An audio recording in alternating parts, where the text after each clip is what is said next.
Edward Lodi profiles a number of remarkable women who play major roles in making history-changing decisions, performing heroic deeds, enduring hardships, and chronicling experiences, as well as lending support in innovative ways.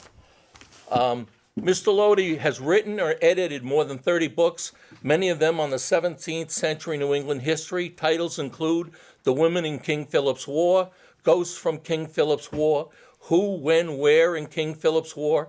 Copies of the book are out front. Also, The Women in King Philip's War is also there, purchased.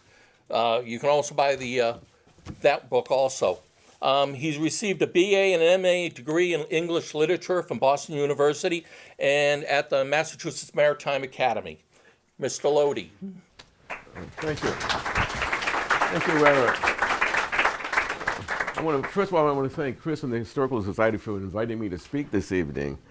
It's a pleasure to speak, as usual, about King Philip's War. As you gather from some of the books I've written, it's one of my favorite subjects.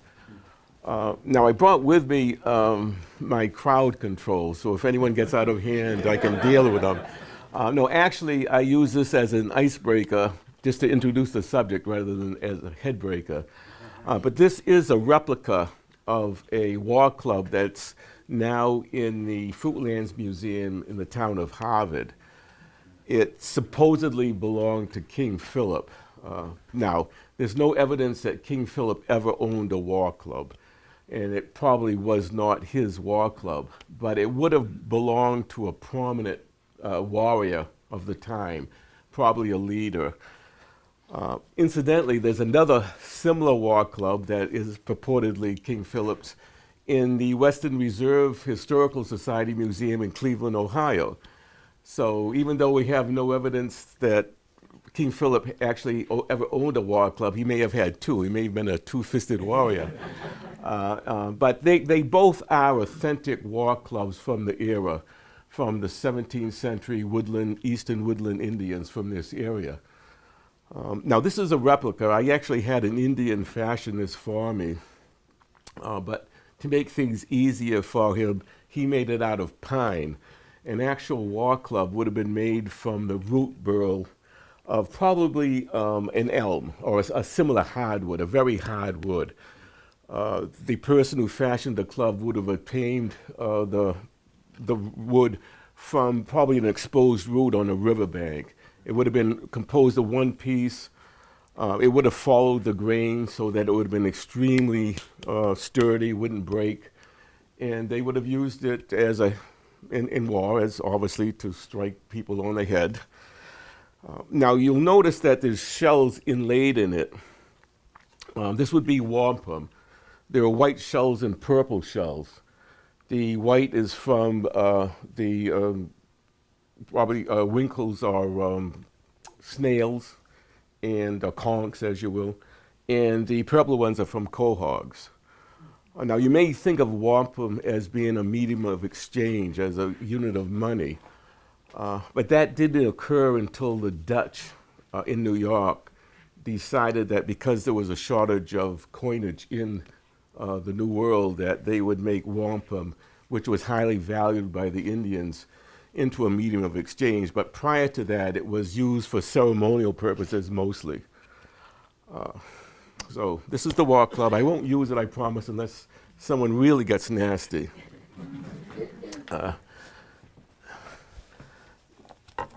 I also brought an illustration from a book, and I'll pass it around so you can get a closer look at it. I'm sure you probably can't see it from this distance, but I'll pass it around. But it's an illustration typical of illustrations depicting King Philip. And it's King Philip being shot when he was killed. And he was running, and it shows the war club flying through the air that he evidently flung as he died. And of course, that's just the fancy of the illustrator. And if you look in the background, there are two men standing there. One is the Englishman, Caleb Cook. Now, and his Indian companion, Alderman. They were soldiers serving under Benjamin Church. And it was Benjamin Church's army who hunted Philip down in August 12th of 1676 and actually shot and killed Philip. Caleb Cook was the one who aimed his musket to take fire, but his musket misfired. And the Pocasset Indian alderman was actually the one who killed Philip.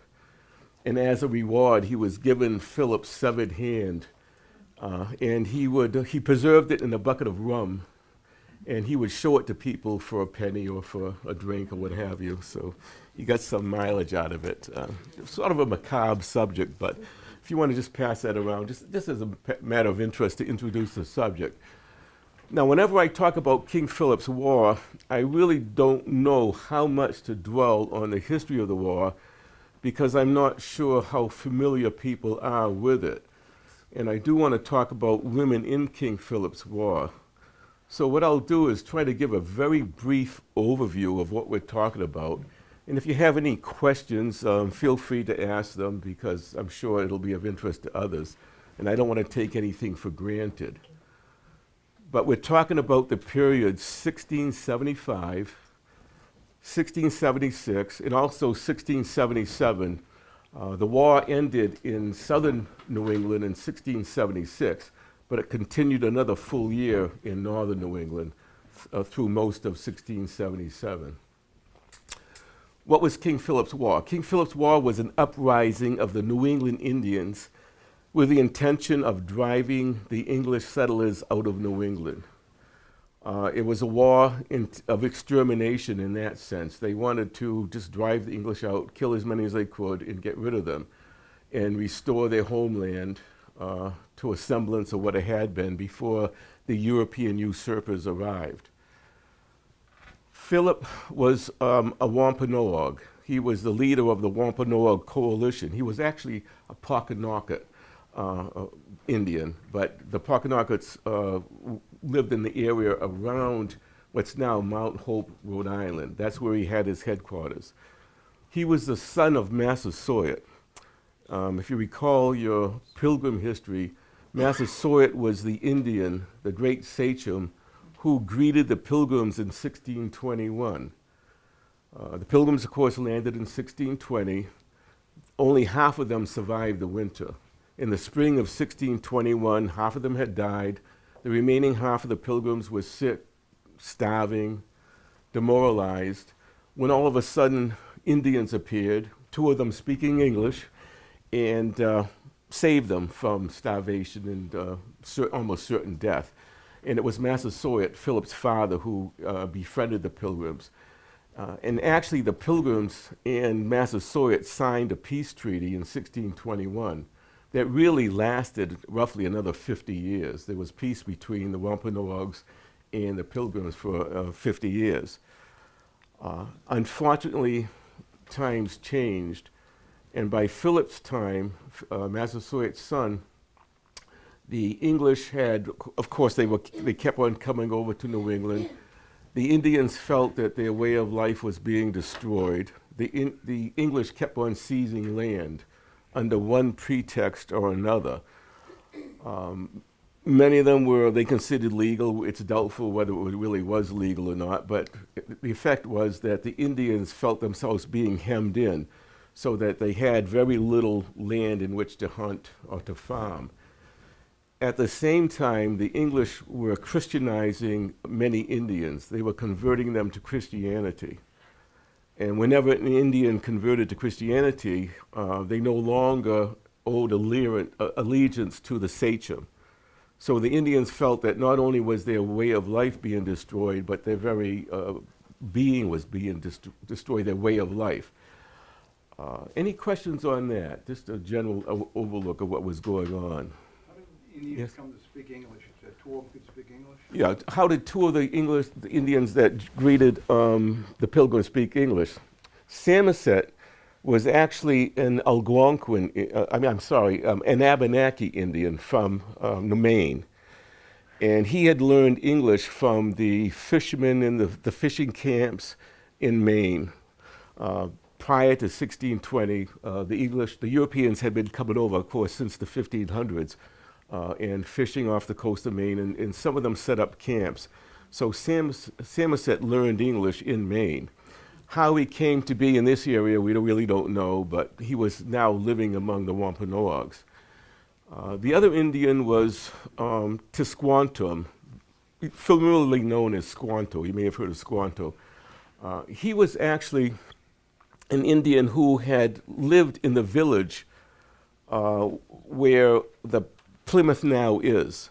Prior to the Plymouth Pilgrims landing in Plymouth, there had been a thriving Indian village of maybe 2,000 inhabitants. When in around 1616 or 1617, when Squanto was a teenager, he was kidnapped by unscrupulous sea captains, which was frequently being done. That's one reason that there was animosity between the Indians and the Europeans. The English were frequently kidnapping Indians and selling them into slavery.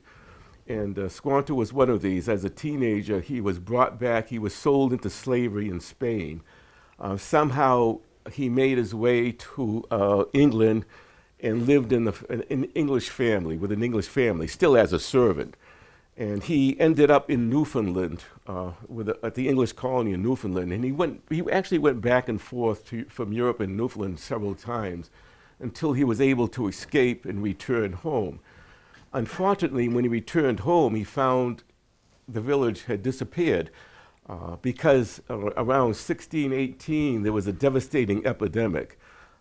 As you may know, the reason that the Europeans were able to settle in North America as easily as they did was because of the diseases that they brought with them.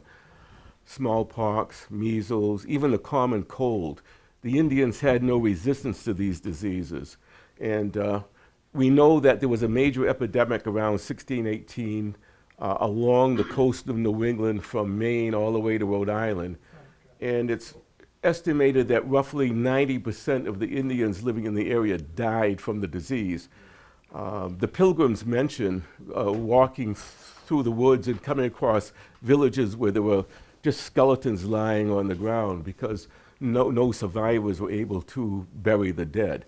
So Squanto came back and found this once thriving village of 2,000, now empty of Indians, and these strange pilgrims living there. So these are the two English-speaking Indians. Okay, yes? Was there not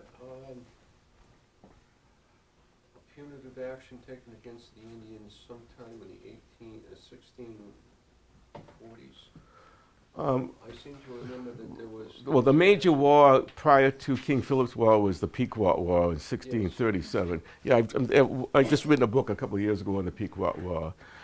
But that brings us now to 1675. As I said, there was a peace treaty between Massasoit, Philip's father. Things had gone fairly well, but in the last few years, the Indians had become restless. Not only because their land was being seized and a lot of their people were converting to Christianity, but also because the English really were dominating their culture. You have to realize that the New England English, for the most part, were Puritans, very strict. They observed the Sabbath very strictly, and they were trying to impose their laws on the Indians. For example, it was illegal for anyone to do any type of work on a Sabbath. In fact, there's an interesting example of a soldier in King Philip's War who had holes in his boots, and he was trying to repair them on a Sabbath, on Sunday, and he was severely punished for doing so. Also, you couldn't hunt on a Sunday. You couldn't do anything. You couldn't play games on a Sunday. You had to attend meeting all day. Well, the Indians who weren't Christian didn't want to adhere to these rules, but the English were trying to impose these laws on the Indians, and they were severely punishing them or fining them. One way that the English acquired land from the Indians was to impose fines for supposed infractions. And of course, the Indians didn't have any money, so the English said, well, okay, instead of the fine, you can give us some of your land, and we'll take that instead. And that was pretty commonplace at that time. Also, the English were taking away the Indians' guns. Now, the Indians used guns to hunt. They were hunters and gatherers. They also did some farming. But the English were forbidding the English to own guns because they were afraid of the Indians uprising against them. They didn't let the Indians own boats. They wouldn't let them own horses because they didn't want them moving around freely. So the Indians really felt that they had no choice, finally. And it was Philip, the son of Massasoit, who finally decided to put a coalition of the various Indian tribes together to rise up against the English and drive them out. Now, there's a lot more to the history than that, of course, but I want to talk about the women too, so I don't want to talk too much about it, except to say that the war did begin in Plymouth Colony. You have to remember that Plymouth Colony was separate from Massachusetts and the other New England states. It was the New England colony. It was a separate colony. And the war began in what's now Swansea, Massachusetts. At that time, it was Swansea, Plymouth Colony. It was a fairly new settlement adjacent to Mount Hope, where Philip had his headquarters, where his major tribe was located. Again, I won't go into the immediate sparks that caused the war, but in June of 1675, war finally broke out. It was inevitable. Anyone could read the signs. The English kind of knew it was coming. They could have taken steps to stop it, and it's very unfortunate they didn't, because King Philip's War is considered one of the seminal events in American history, because before King Philip's War, it was possible that the two cultures, the European and the Indian, might have merged. There were signs that they could have merged and lived peacefully together.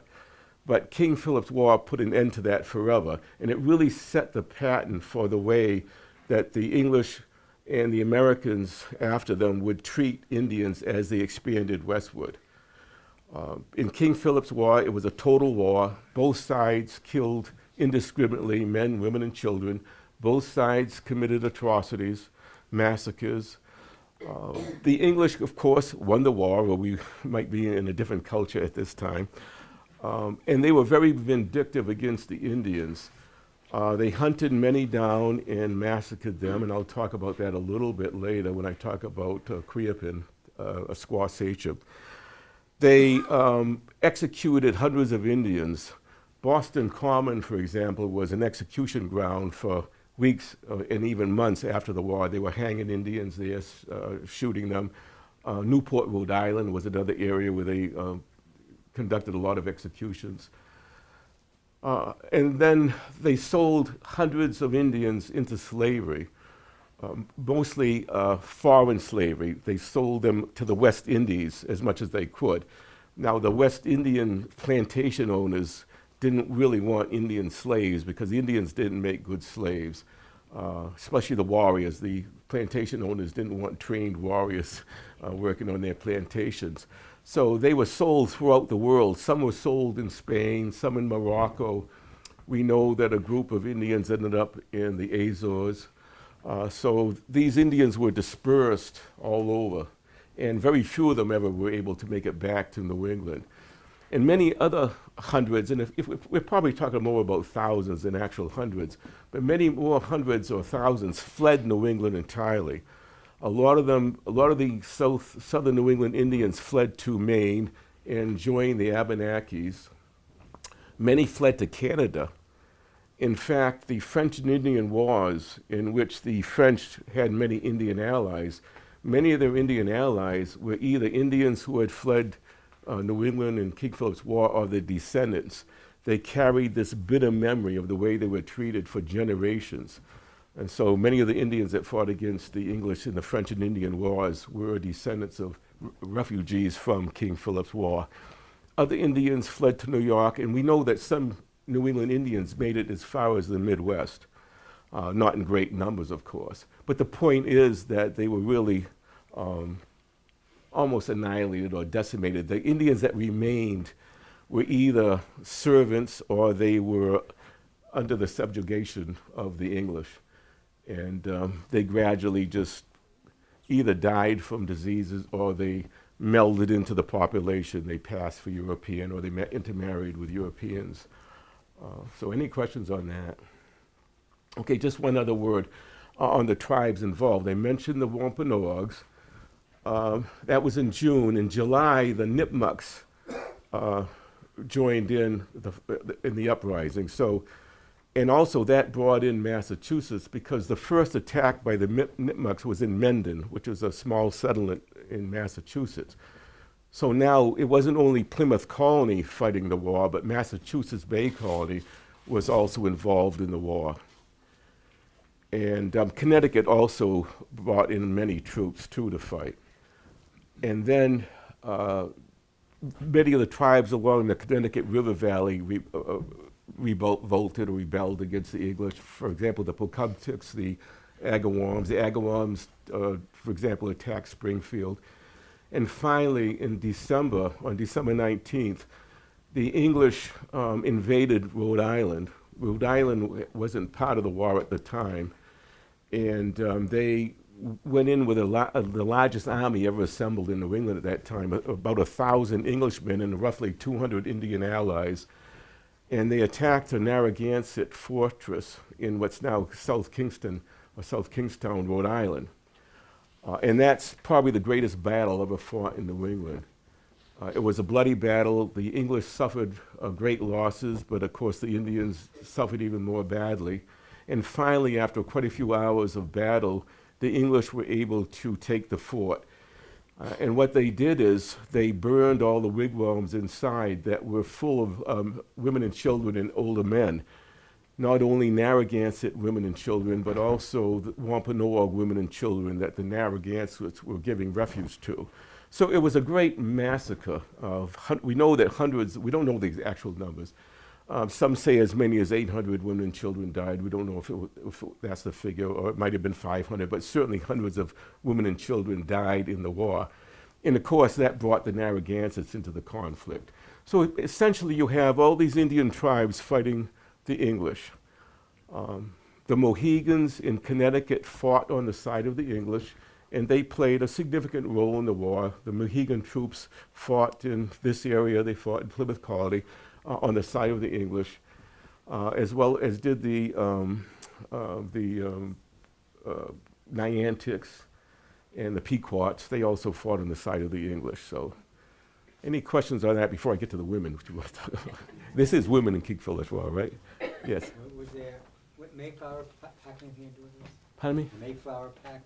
The Mayflower Pact. Well, that was among the English, I believe, that when they made the pact before they landed in Plymouth. That was prior to the war. Oh. Okay. All right. So I promised we'd talk about women. Now, in my book, Women in King Philip's War, I've got three major sections. I have a chronology of a sort of a timeline, but the three major sections, I devote the first section to the three squaw sachems who were prominent in King Philip's War.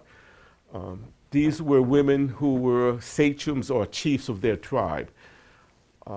It wasn't rare among the Indians. It wasn't exactly common, but it did happen that women did take positions of authority in Indian culture, in Algonquin. All the New England Indians were Algonquin, in Algonquin culture.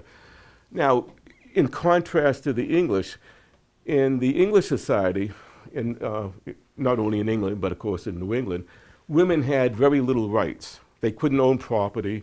They had to live under the dominance of a man, either their father or their brother or their uncle or their husband. They always had to be under the domination of a man. Now, girls went to school. We owe the Puritans this much, that they valued education. They felt that every child should learn to read and write. Not every child should learn to read, but every child should learn to read in order to interpret the Bible for themselves. That's why they were called Puritans. They wanted to purify the Anglican Church or the Church of England. They wanted to get rid of priests and bishops. They didn't feel that these were necessary. They felt that all they needed was a minister as a leader, and that each person should read the Bible and interpret for him or herself. So they taught their children to read and write.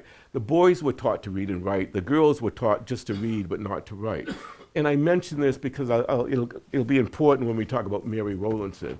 But I'm mentioning it now because I just want to contrast the fact that women in English society had very few rights. In Indian society, women were more or less equal with men. They may have a division of duties. Men did the hunting and fishing and the warfare, But women did obviously the child rearing, but they did most of the farming and what have you. But they could also be leaders. And so you have three prominent leaders in King Philip's War. Weedamo, anyone familiar with the name Weedamo? She's probably the most famous of the three squaw sachems. Awashonks was also quite known, and then Quiapin, whom I'll talk about, and I'll get to them as time allows. The second section of the book I devote to Mary Rowlandson, and a little while earlier someone was talking to me about Mary Rowlandson, and I'll talk about her. She is remarkable for a number of reasons. She was the English woman who was captured by Indians on February 10th, 1676, on the attack on Lancaster.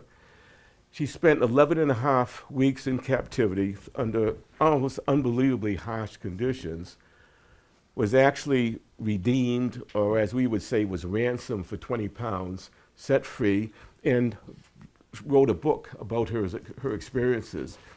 Mary Rowlandson's book was published in 1682 in Boston, and it was published twice more that year in Cambridge, and was also published in London, and it became the first best-selling book in America. So we have a woman as being the first best-selling author in America. And also in writing this book, she also created a whole new genre of American literature, the Captivity Narrative.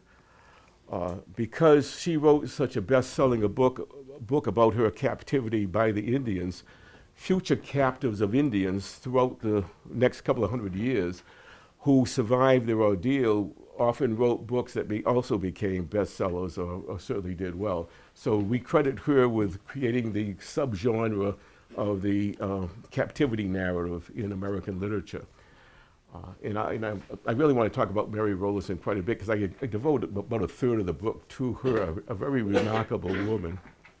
And then the third part of my book is a miscellany, number of chapters, some on individual women, both Indian and English, but also chapters on women in general, what it was like for a woman to live on the frontier in New England, especially during warfare. You can imagine the hardships they endured.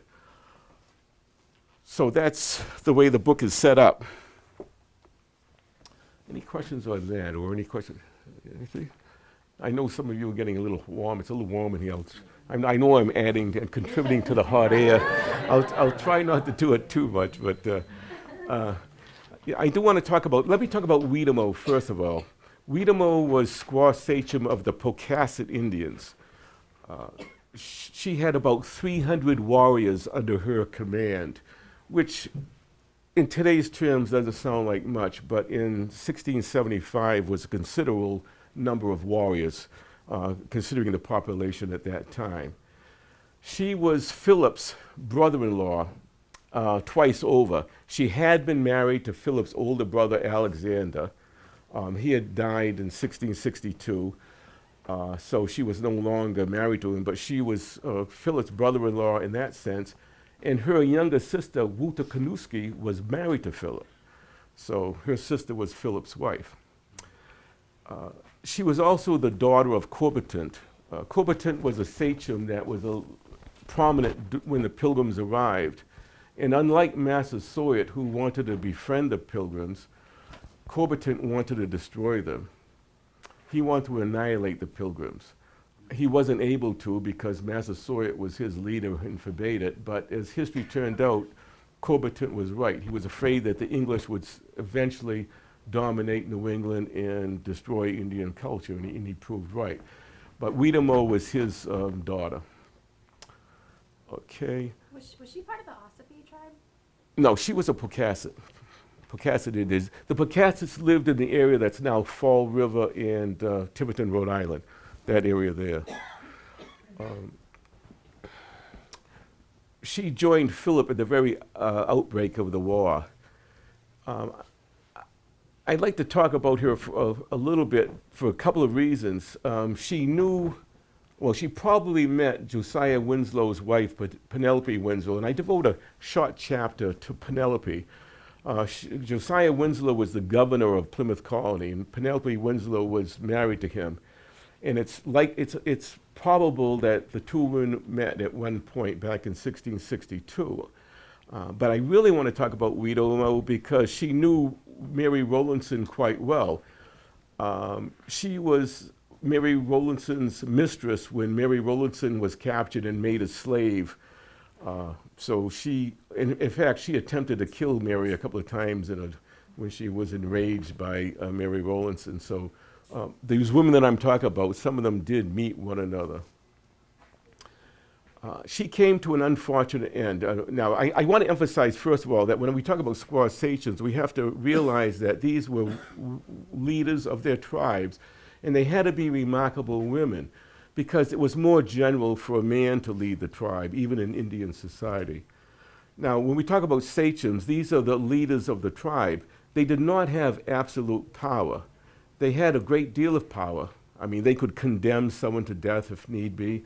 They could declare war on an enemy tribe, but they had to generally do so with the consensus of their council, their advisors. And if a sachem displeased their tribe a great deal, they could be booted out or even put to death. So for a woman to be a sachem, they had to be a capable leader, and that shows that Weedamo really had leadership qualities. And we don't know too much about her movements during King Philip's War. We know that the warriors partook of the war. Many of them were killed. Some of them did surrender at the end of the war. Some of them were executed. Others joined Benjamin Church's army as aldermen. The Indian that actually killed Philip was actually a Pocasset Indian who had defected to the English towards the end of the war. But Weedamo, like most of the Indians in New England at that time, met a sad ending. In August of 1676, she was being hunted down by soldiers from Bridgewater and other areas. She managed to escape capture, but she was found a few days later in the Taunton River. She had drowned, evidently trying to cross the river. Her head was cut off and brought back to Taunton and stuck on a pole. So that's a sad ending of Weedamo. And I just want to talk briefly about Awashonks. She was the squaw sachem of the Sakonnet Indians, the area that's now around Little Compton, Rhode Island. And the best of the English military commanders was Benjamin Church. Are any of you familiar with Benjamin Church? He's credited really as being the man who eventually ended the war. He can't be credited entirely with winning the war, but it was Benjamin Church who finally persuaded the English to fight guerrilla warfare rather than the European style of warfare they were attempting to fight prior to this. The English had been taught in European style warfare, where armies met in fields and fight at one another. Indians didn't fight like that. Indians fought in swamps and in forests, behind trees. They ambushed. And the English, prior to Benjamin Church, were constantly blundering into massacres. And I could name many famous massacres that the English blundered into. Someone earlier today mentioned Wheeler's Surprise, so to speak. And that's when, at the very beginning of the war, when Captain Wheeler and Captain Hutchinson were leading a party to negotiate with the Nipmucks, and they were ambushed and mostly annihilated. So this was happening all the time. And it's significant because Church persuaded the English to allow him to have Indian soldiers in his army. The English at that time did not trust Indians. In fact, they persecuted Indians, even the Christian Indians. They did the same thing that this country did to its Japanese American citizens in World War II. Japanese-born loyal American citizens were rounded up and put into detention camps. The English did the same thing with the Indians, the Christian Indians. They rounded them up. They gave them sometimes less than an hour's notice. They went into a village, a Christian Indian village, and said, okay, you've got half an hour to get your belongings together and leave with us. And they put them on Deer Island in Boston Harbor. And we know that roughly half of them died that winter from starvation and exposure. So the Indians were treated shamefully throughout the war. But there were Indians who were willing to fight with the English, and it was Church who finally said, hey, we need to fight like Indians. The Indians know how other Indians fight. They know how to fight in the swamps and the woodlands. And it was Church who, Church was born in Duxbury in 1639, but he moved to what's now Little Compton, which was part of Plymouth Colony at that time, in 1674, befriended the Washoes and tried to persuade her not to join with Philip. He nearly succeeded, but in the end he failed because she wanted assurances from Plymouth that she and her people would not be harmed. And Church went to Plymouth to get assurances, but he was able to reach her before the war broke out, and she joined Philip.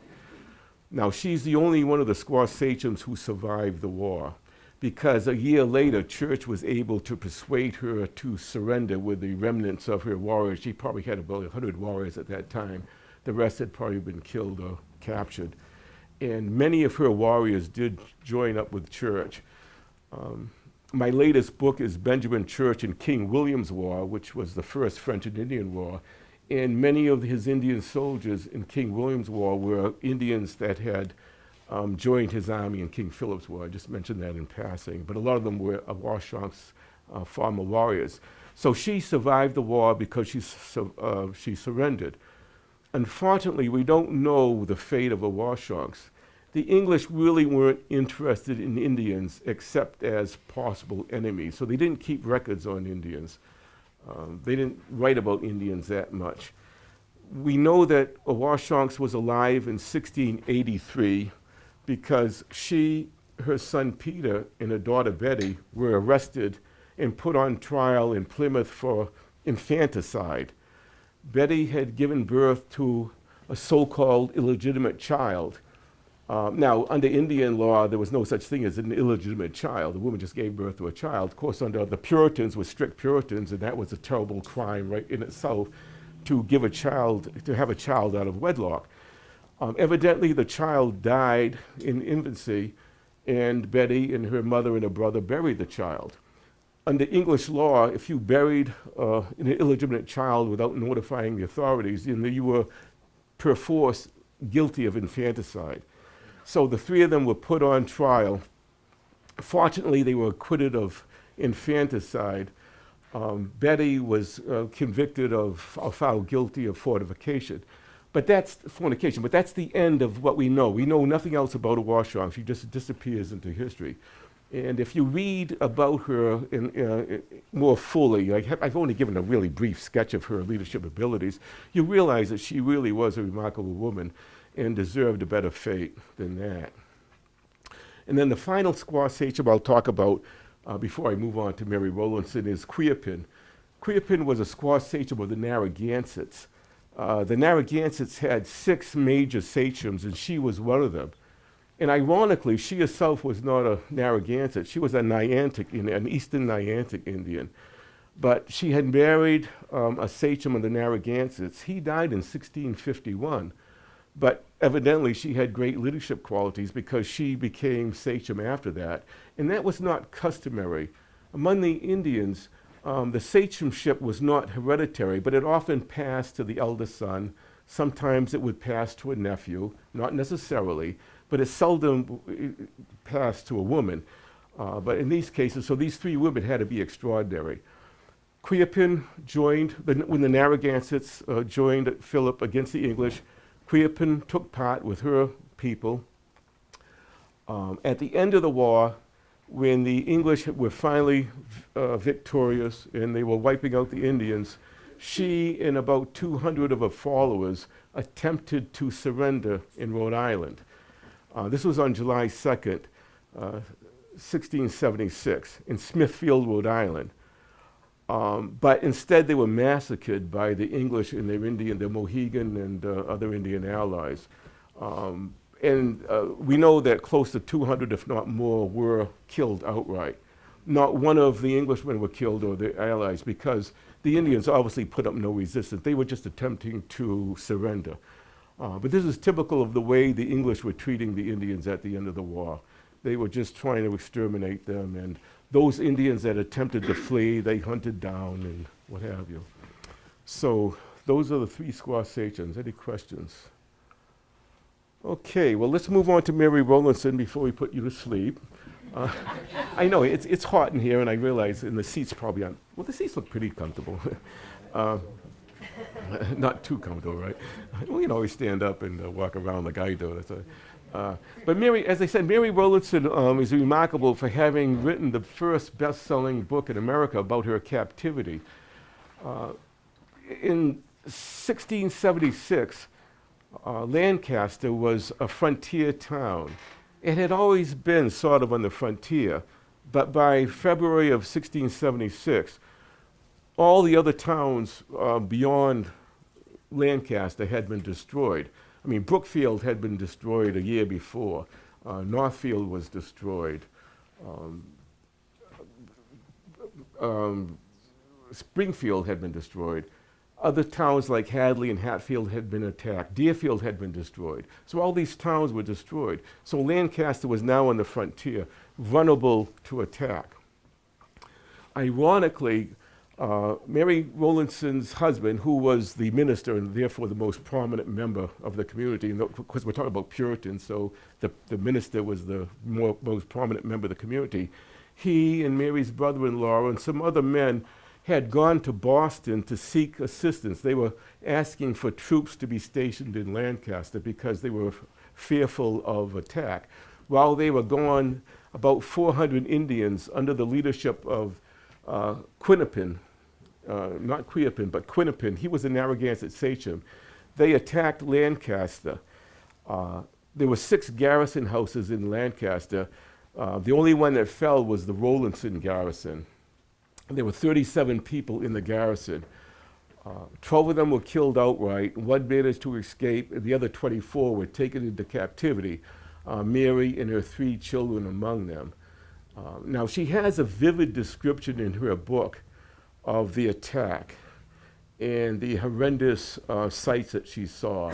For example, she saw her 12-year-old nephew had his leg broken somehow and then was tomahawked to death. She saw her brother-in-law shot down. She saw her older sister shot down. And she herself and her 3 children were captured. Now, when Mary was trying to escape the Indians, she was holding her little daughter, Sarah, in her arms. Sarah was about 5 or 6 years old. A musket ball went through Sarah's body and also wounded Mary.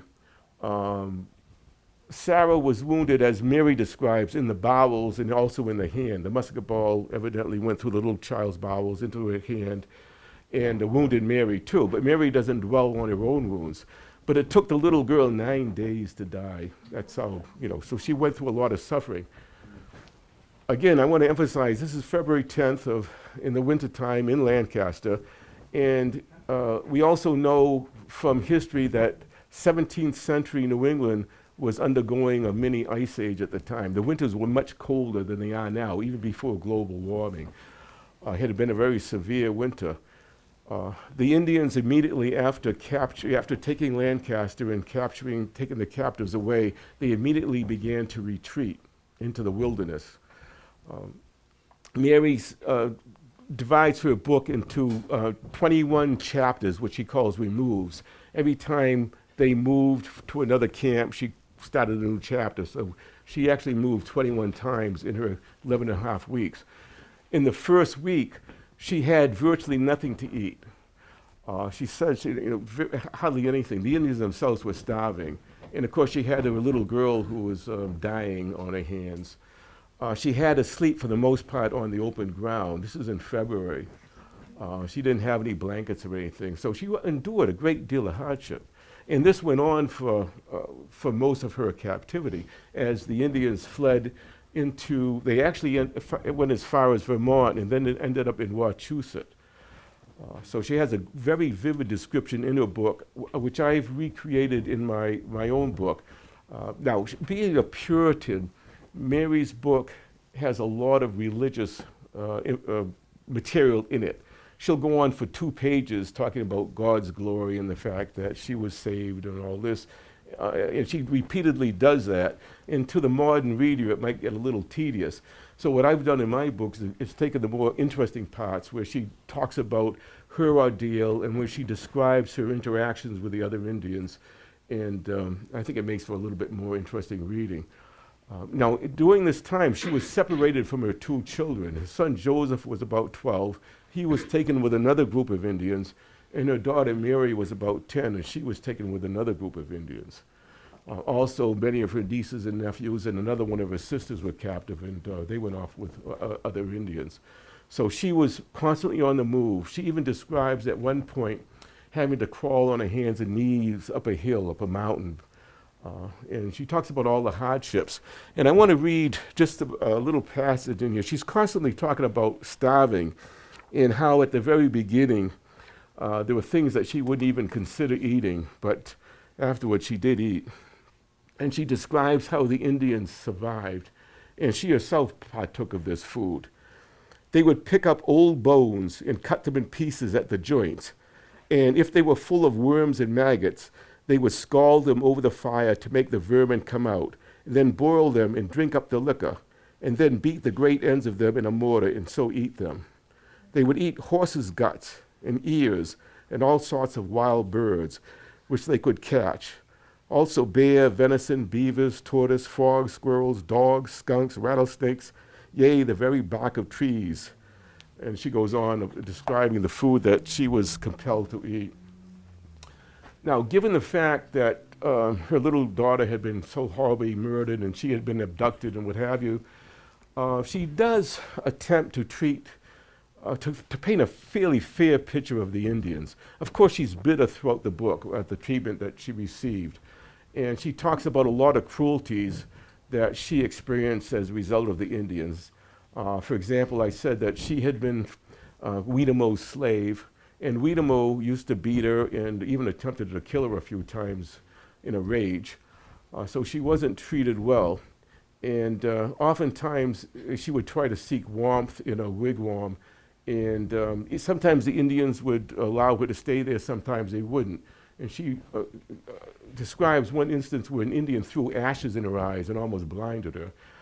But she also talks about great kindnesses that she experienced from strangers, Indians who were strangers to her, and although they themselves were starving, would share food with her, and also would give her shelter. Even though they had very little warmth, they would share the shelter with her.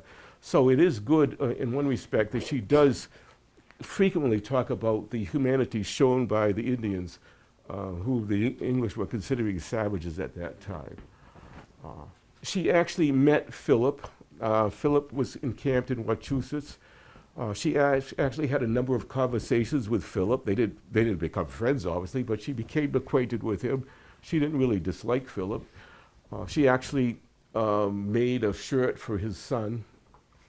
She was paid for it, I forget, in food or something, but that's how well she knew Philip in her ordeal. And towards the end of the war, she was redeemed or ransomed for 20 pounds. And the money came from Englishmen who were strangers to her, but they got 20 pounds together, and a man named John Hoare from Concord volunteered to meet with the Indians. Mary Rowlandson was released in what's now Princeton, Massachusetts, and someone mentioned earlier there's a plaque there showing that where she was actually released. Her son Joseph was released in Portsmouth, New Hampshire. He was redeemed for 7 pounds. And her daughter Mary was let go in Rhode Island, in Providence. So you can see how widespread they were. And she hadn't seen her children in all this time. Any questions on Mary Rowlandson? As I said, she managed to survive, write a book about her ordeal, and I think she's really deserved. The book, by the way, really has never been out of print. It was printed throughout the 18th century, throughout the 19th century. We know of at least 6 editions that were printed in the 20th century. It's probably still being printed now. I own 3 different copies, just as an example. So if you ever want to read the full book, you can either read my book, where I have the good parts, or you can read the whole thing if you're of a religious nature and go on about the greatness of God and all this, which is nice, but I mean, she goes on a little bit on it, and the Puritan attitude towards religion. Any questions? I probably should wrap it up because I think my time's up. I didn't have time to talk about a lot of the aspects that I would have liked to have talked about. But just as a final thing, is there any questions on any aspect that I've talked on? I've just given an overview, but it's a fascinating period, a tragic period, obviously. I will wrap up by saying that King Philip's War is the bloodiest war ever fought on American soil in terms of percentage of population killed. Obviously, the Civil War was much bloodier in total numbers, but in the Civil War, only 1/2 of 1%, I mean, I say only, but 1/2 of 1% of the population died in the Civil War. In the King Philip's War, 10% of the population, both Indian and English, died as a result of the war. And it took New England almost a full 100 years for the economy to recover. Half the settlements in New England were destroyed, or largely destroyed. Over half the buildings, not only houses and barns, but the mills, which were necessary for the economy, were destroyed. Most of the cattle and horses and pigs and sheep and what have you were killed. It was a terrible time. They actually, I find this a little ironic, but Ireland actually sent 2 boatloads of goods to the refugees in Boston. I find that interesting. Was there a question over here? So, yes. What were the years again that it The began? 1675, June 24th, 1675, is when the war, the first real action took place in Swansea. August 12th of the following year, 1676, Benjamin Church's troops killed Philip. 2 weeks later, on August 28th, Church personally captured Anawan, who was Philip's last field commander, at Anawan Rock. It's now a memorial rock in Rehoboth. You can, off of Route 44, if you want to go there. There were signs there and everything. And then the war continued for another year in northern New England. Now you say New England, was this down in the Cape, Connecticut? We're talking about New England. We're talking about all of Plymouth Colony, all of Massachusetts, all of Rhode Island. In fact, Rhode Island, the only settlement remaining in Rhode Island at the end of the war that was really remaining was Newport, Rhode Island. Providence was destroyed, it was burned to the ground. The only fighting, very little fighting took place in Connecticut. The Connecticut men took a major role in the war. But the reason that Connecticut wasn't devastated was because from the very outset, Connecticut trusted their Indian allies, the Mohegans, and the Pequots and the Niantics. And because of this, the other Indians knew enough not to fight Indians who knew Indian warfare. So, and then of course Maine, southern New Hampshire, southern Vermont, a great deal of fighting took place in Maine. And it was very devastating in Maine because there were isolated settlements in Maine. And the Indians could very easily attack a settlement and wipe it out. So there was a great deal of fighting. When we say New England, we mean most of New England. Yes, Benjamin Church, yes. would he be in any way related to Dr. Benjamin Church of Revolutionary War infamy? Probably was a descendant of his. He had a son named Benjamin who didn't have any children, but he had 6 sons, I believe. So quite a few churches probably are descended from him. He also had brothers that were churches, they obviously named Church. So, but I've actually done talks where direct descendants of Benjamin Church have been present. So it could very well be. Yes. Now, the site called Redemption Rock Yes. up near Mount Massachusetts off of Route 140, is that actually the site of the? Evidently, I've never actually personally been there, but the plaque, yeah, I think there's no question the plaque is where Mary Rowlandson was freed. Right. As they say, John Hoare traveled with the 20 pounds from Concord and met with the Indians. So What did the Indians do with 20 pounds? they would, they would spend it. On what? The reason the Indians lost the war was because at the end of the war, the Indians were winning the war. Throughout the war, up until the very end, the Indians were winning because they knew how to fight. And the English were blundering in, as I said. But finally, the turning point in the war was on April 21st when the Indians attacked Sudbury. Now, they actually won the battle, but they actually gave up at that point because their intention had been to take all of the garrison houses in Sudbury and then use that as a base, seize the ammunition and food, and go on and attack the settlements outside of Boston and eventually Boston. But Sudbury was able to hold out enough that the Indians went back demoralized. In fact, Mary Rowlandson describes their reaction. She said in previous encounters, when the Indians returned to whatever camp she was being held, they were exuberant and celebrating, and they'd have the clothing of the Englishmen that they had stolen. After the Battle of Sudbury, they were very subdued. Even though they had won the war, they had killed a lot of troops. They killed Captain Wadsworth and Captain Brocklebank, who had come in from other towns to rescue. They realized at that point that their cause was really over. And after that, they didn't win many major battles, and the English started winning the battles. But Indians used money. You have to realize that the Indians, the culture was very intermingled. Indians used money, English used wampum. Okay, so. Okay, well, thank you. We've been a very patient audience. I thank you for being patient.